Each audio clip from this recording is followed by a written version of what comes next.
Let's get it on, Sabon. Atid ko na si teacher. Kahapon, galing ako ng kasal ni pamangkin. Hindi ko masyadong in-announce yung pagpunta ko kasi sa Facebook ko ba. Hindi ko masyadong in-announce kasi limited yung invitation sa tito-tita. Kasi yung mga groom tsaka bride, mga tropa nung kasal tsaka tropa nung groom and bride, medyo na, marami-rami na. So kamag-anak pa, side dito, side doon, ang dami. Eh syempre, mga pinsan, di ba? Alam mo, ang pagkasal, in-expect marami, invited everyone. So, discreet lang. Buti nga ako, in-invite ako. So, yung ko, pag nito, yung polo ko, binilan ako ni teacher. Sasama rin kasi sana si teacher. Binilan ako ni teacher sa Shopee. Buti nagkasya medium. Si teacher mahilig sa ganyan yan. Ate ng kasal, bibili ng damit. Kaya yung mga damit namin sa bahay, nasa drum na yung iba. Sobrang dami. Hilig siya sa mga ganyan occasion. Tapos picture, ganyan.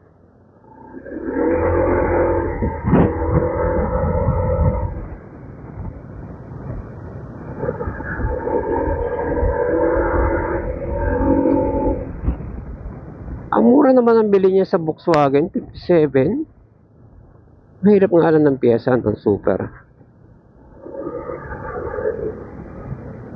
Ayan, mahirap pang daily yun kasi ano yun eh. Pag may nasira doon, saan ka kukuha? Pwede pang car show lang, pang kasal, ganyan. Pero hindi pwede pang daily yun.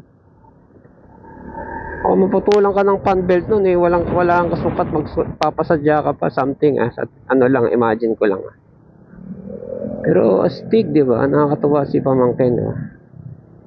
Ano yun ng papa niya eh, protege ng papa niya, yung kuya ko, sa mga ganyan. Sa mga kanta, ganyan. Marunong tumugtog yun, ganyan. Marunong tumugtog sila, tatlo silang lalaki. Plus yung kuya ko pa, so Beatles na sila, ganyan. So alam nila yung mga kanta ng Beatles, kaya nilang tugtugin. O, diba?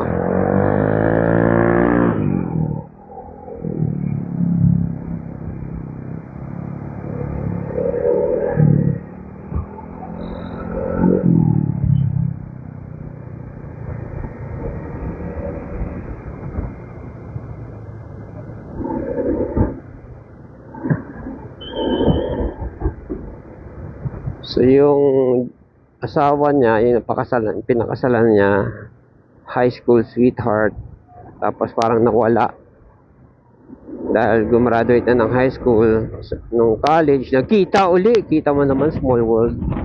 So nung college na, doon siya nagjowa ulit. Tapos college, ilang years sa negosyo, hanap buhay, ganyan. Yan, pakasal na, may bahay, kotse na, di ba? Ipon siguro, ganyan. Ganda kita, online seller yung girlfriend, yung asawa niya ngayon. Tapos si pamangkin, sa paint, sales. Oh, maganda rin kita sa sales pala. Nasa sales din pala siya.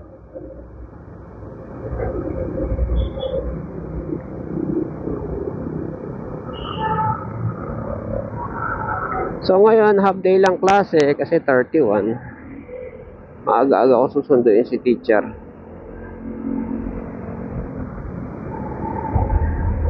PCX. Yung pamangkin ko palang isa, yung kasama ko sa kasal. Oh, parehas PCX. Parang mas malapad yung isa. Parang lang.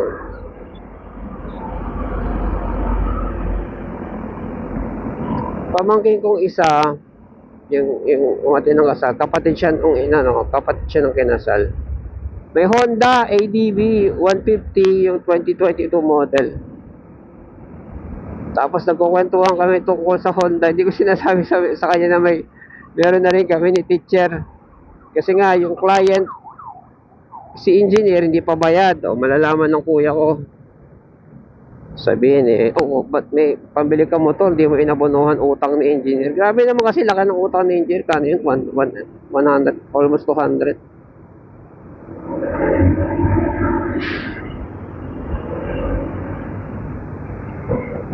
Eh kay teacher na pero to. Kaya nga hindi ko to ginagamit pang daily ko. Panghatid sandulan talaga.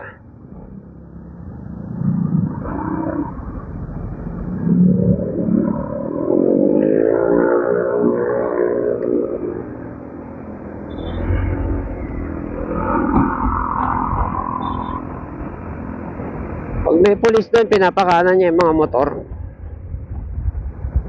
Basta titingin ka lang.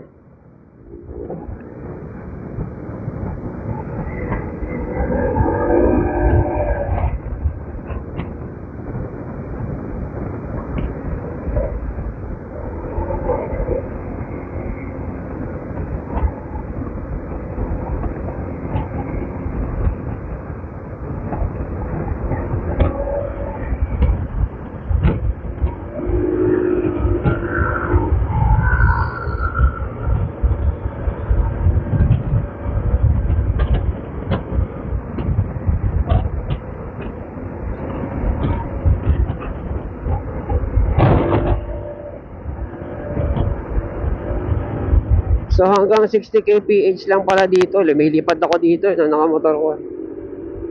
Nakamotor ako Easy Rider.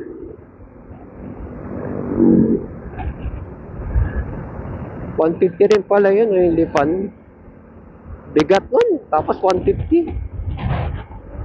Hirap na hirap sa ahon kaya yun.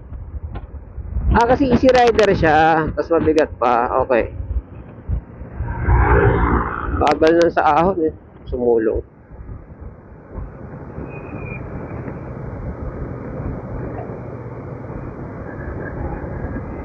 Na meron talagang may anong factor talaga yung weight to ratio ng ng tag nito ng power to weight ratio.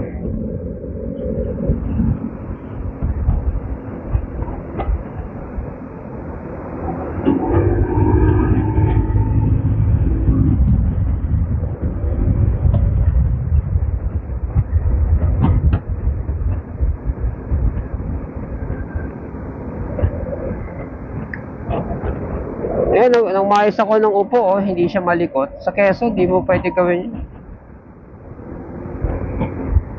Kasi agility yung Quezon, pang city. Ito pang, pang malayo ang biyahe ito.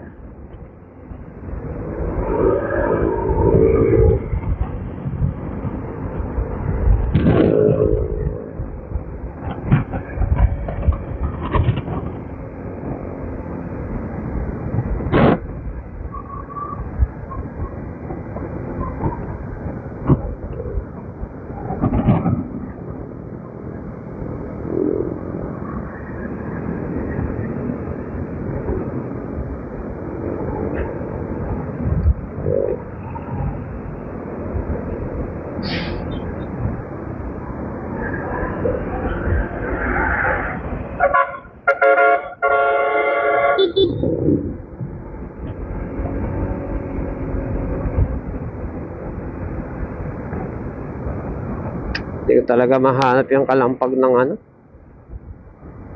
top box. Mag-google nga yun. Baka meron nang nakalutas.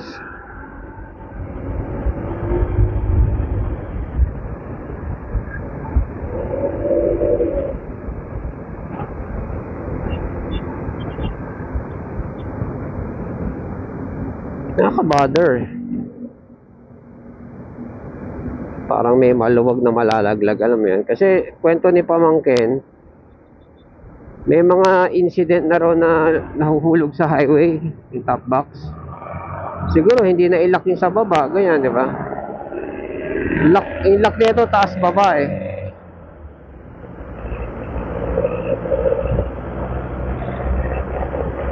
Higpit na naman ang manibela ko. Chicken dance, chicken dance.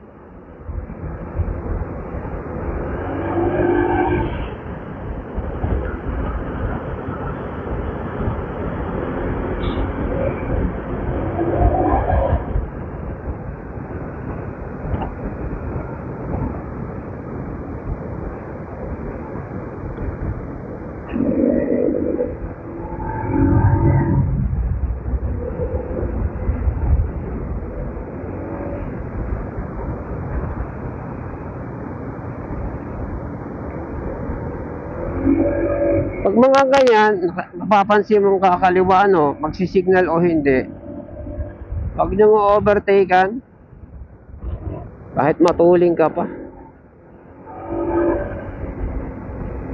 sa likod mo na lang tirahin. Kasi baka tumulin din siya o biglang kumabig ng matalas, kagaya yung Ford kanina, eh sabit ka.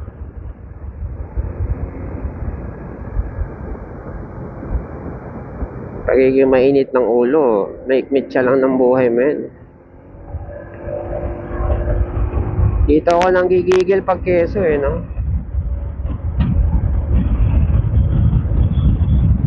Pero hanggang 80 lang kasi ito, eh. Yan, max yun na yan. 80 lang dahil break-in pa.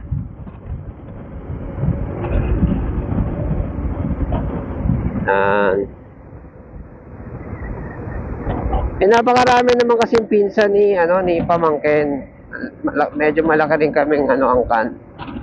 Siyempre pag in-invite niya pati pinsan, di naabuting kasal na yung pangalan. Eh mga tito din, limited din. Bagay, ilan naman pala kaming tito, limited mo na lang sa closest, di ba?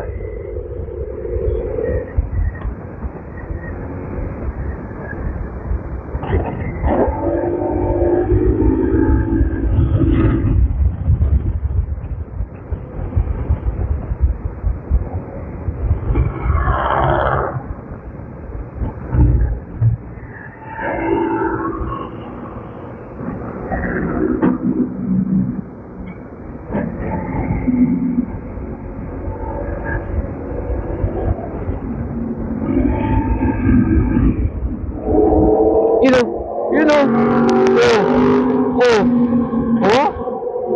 sick. Ganyan pa naman ang motor mo, budget ka ng mga 500 sa gas per day.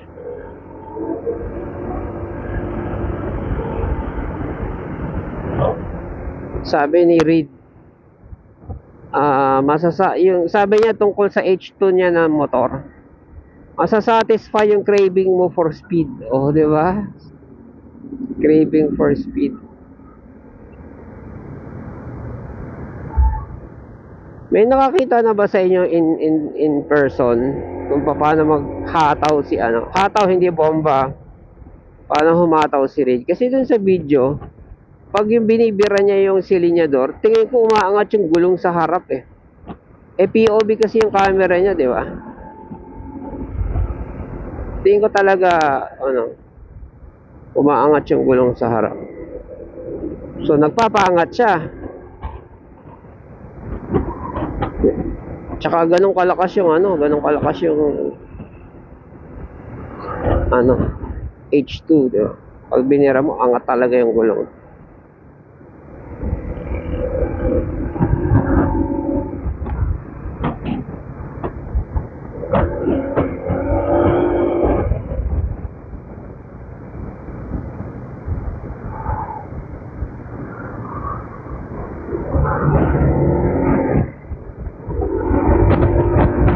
Pero mas si Reed na mismo nagsasabi. Hindi, si Reed na mismo yan, yaman na yan, marami ng pera yan, Meron siyang H2. Ano yung H2? 1000cc. Kumuha pa siya hindi, sa bagay, 1000cc niya, speed talaga yon. Pang satisfy ng craving sa speed. Kumuha pa siya ng 650, pero adventure type. Tapos sabi niya mismo na, eto medyo to sa gas, sakto lang, sabi niya. Hindi tapos nagsasabi siya na, may gas pa, yung gamit niya yung 650, Pag yung H2 ang gamit ko rito, pagas na ako uli.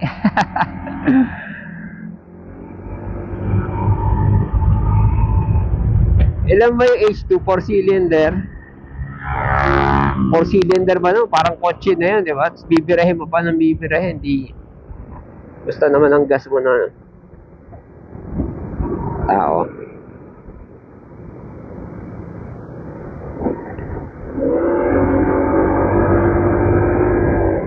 Nakakatuwa, tapos nakakita ka ng mga kabataan ngayon na nagpapakasal pa. Bagay, good example papa niya, yung kuya ko, good example mga kuya niya, bunso siya, ate niya, lahat yun kasal. Lahat yung kasal. Kaya nga sabi niya sa speech niya kagabi sa mama niya, ma, ito na yung last na kasal ng anak mo. Kasi nga ako yung bunso, sabi nga. Tapos yung mama niya, solo na sa bahay kasi bumukod na yung bunso niyang nakabili ng bahay. So, di ba? Bumili muna ng bahay, kotse, ipon bago na pakasal. At hindi buntis. Oh, sangka pa. Kinlaro niya yon, hindi po siya buntis Oh, kahit magbilang pa siguro tayo. Ngayon? November, magbilang, October pala, almost November na rin. Magbilang pa tayo kailan, kung kung mga anak man, next year. Magbilangan pa.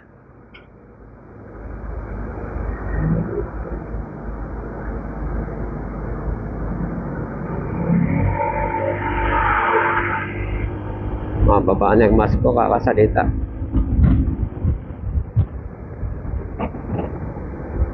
Balaklava. Ano kaya history ng salitang balaklava?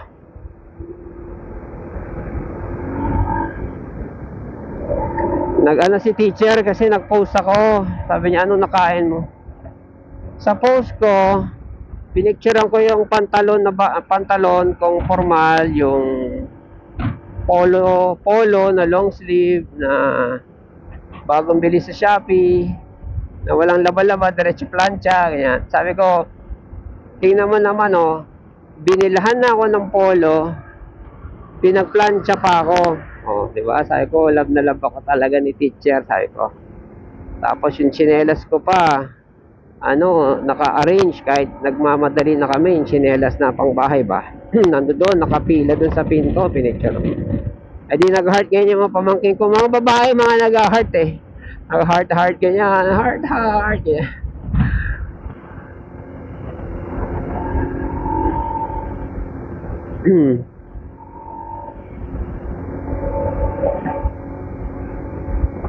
Di ako mahilig mag-post. Ang post ko puro pagkain lang. Kaya sabi ni teacher, ano nakain mo, nag-post ka ng ganyan? Ayan mga kalog talaga.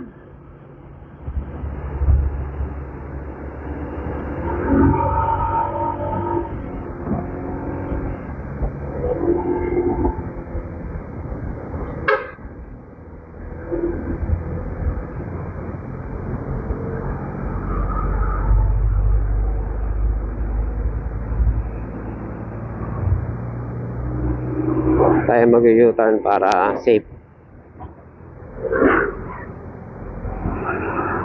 Kasi ito, may pedestrian. Tsaka merong tawag na ito, merong structure.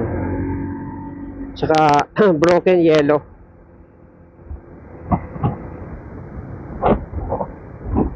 Kahit merong kalsada din sa tapat ng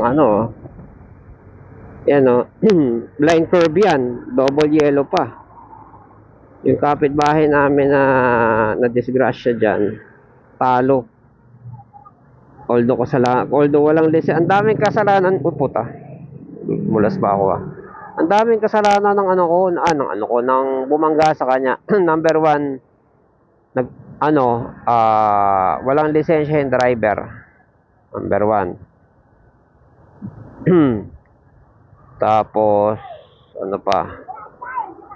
Basta yun ang kasalanan ng bumangga, walang lisensya. Number 2, kasalanan ng driver, nag-overtake siya diyan sa yellow. Double yellow, nag-overtake. Yan. Syempre blind curve kaya hindi sila nakita, kakaliwa sila diyan.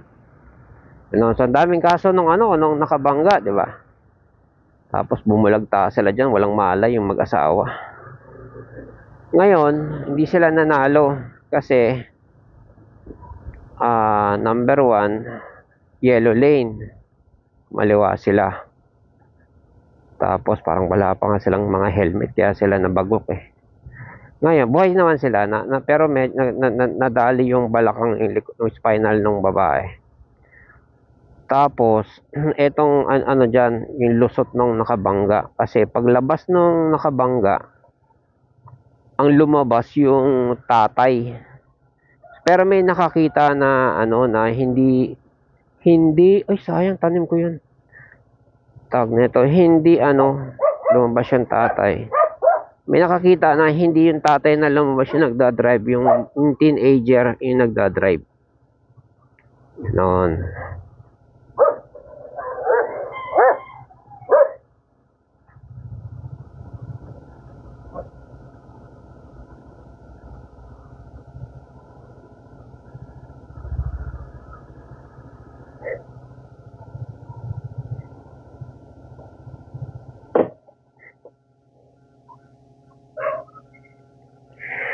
Okay. See you later, alligator.